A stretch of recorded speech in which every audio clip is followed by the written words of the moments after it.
Kekuatan Harvey York untuk bangkit bab 1202. Ancaman. Ini adalah ancaman yang paling langsung yang pernah ada. Tuan Yates ketiga mendominasi. Dia bahkan tidak memberi Oscar kesempatan. Jika Oscar menyelamatkan putranya, dia tidak ragu untuk membunuh seorang pria. Kau. Oscar gemetar karena marah. Bahkan para jenderal di militer tidak berani memperlakukannya seperti ini. Selain itu, bahkan Raja Jalanan harus memberi hormat kepadanya.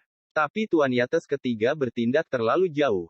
Mengancam Oscar sudah cukup buruk, tetapi Tuan Yates ketiga bahkan berpikir untuk membunuh asisten itu karena iseng. Tapi masalahnya adalah Oscar tidak bisa tinggal di Buckwood untuk waktu yang cukup lama, ada terlalu banyak pasien yang menunggunya di Central Plains. Selain itu, orang-orang mengantri baginya untuk melakukan operasi. Sehari tertunda di Buckwood adalah hari operasi pasien tertunda. Dan ketika Norton Yates akan pulih setelah beberapa tahun, mungkin sudah terlambat bahkan untuk kembali. Oscar menarik napas dalam-dalam dan memaksa dirinya untuk tenang, lalu dengan getir berkata, Tuan Yates ketiga, aku tidak pernah menarik kembali kata-kataku.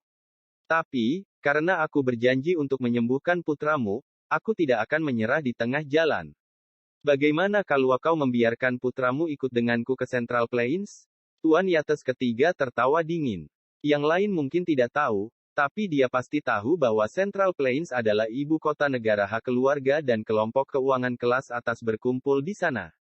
Bahkan keluarga Yates yang mulia dan perkasa dari Amerika gemetar ketakutan jika mereka pergi ke Central Plains. Jika Oscar dibebaskan dari Buckwood dan menuju ke Central Plains, Tuan Yates ketiga ragu apakah dia bisa menahan Oscar tetap di penjara.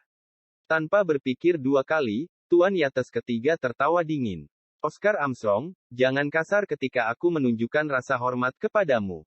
Aku bersikap baik kepadamu sekarang, jadi ambil saja peluangmu ini. Jangan membuatku marah kecuali kau benar-benar berniat untuk mengetuk pintu kematian. Oscar mengerutkan kening. Tapi, Tuan Yates ketiga segera menamparkan wajah Oscar dan membuatnya duduk bersimpuh di lantai. Tidak ada tapi-tapian lagi, aku baru saja membeli rumah sakit swasta, pindahkan dia ke sana, kau juga pergi, Oscar. Aku akan memberimu apapun yang kau inginkan. Tapi, aku hanya punya satu permintaan, dan itu adalah kau sembuhkan putraku. Oscar membebeku. Tuan Yates ketiga berusaha menutupi Oscar yang ditawan. Di luar rumah sakit rakyat, Harvey York memandangi mobil-mobil Toyota Elva di depannya. Semua mobil memiliki plat nomor dari luar negeri. Itu milik orang-orang dengan kekebalan diplomatik. Biasanya berbicara, orang biasa tidak akan mengusik orang seperti itu. Harvey mengamati mobil-mobil yang diparkir dan kemudian mengalihkan pandangannya ke mobil terakhir setelah beberapa saat.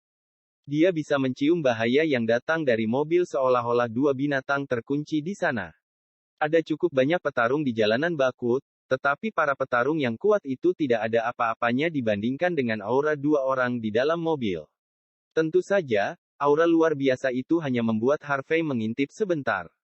Dia telah berada di medan perang berdarah selama 3 tahun penuh. Jadi, apa yang belum dia lihat saat ini? Dia hanya ingin tahu tentang satu hal, seseorang yang sepertinya merangkak keluar dari medan perang tiba-tiba muncul di kota besar seperti di Buckwood. Pelayan Yates keluar dengan anak buahnya saat ini. Tapi, selain Norton yang ditandu, Oscarlah yang paling mencuri perhatian. Kakek Armstrong. Harvey merasa tenang setelah melihat Oscar aman dan sehat. Oscar menghela napas lega setelah melihat Harvey di sini. Akhirnya, dia tahu bahwa dia akan aman. Setelah melihat keduanya menghalangi jalan, pelayan Yates, yang mengenakan tuxedo, mengerutkan kening. Apa yang terjadi di sini? Beraninya ada orang yang benar-benar menghalangi jalan keluarga Yates. Itu akhir dari bab 1202 kekuatan Harvey York untuk bangkit. Jika kalian suka like video dan subscribe untuk mendapatkan notifikasi cerita selanjutnya.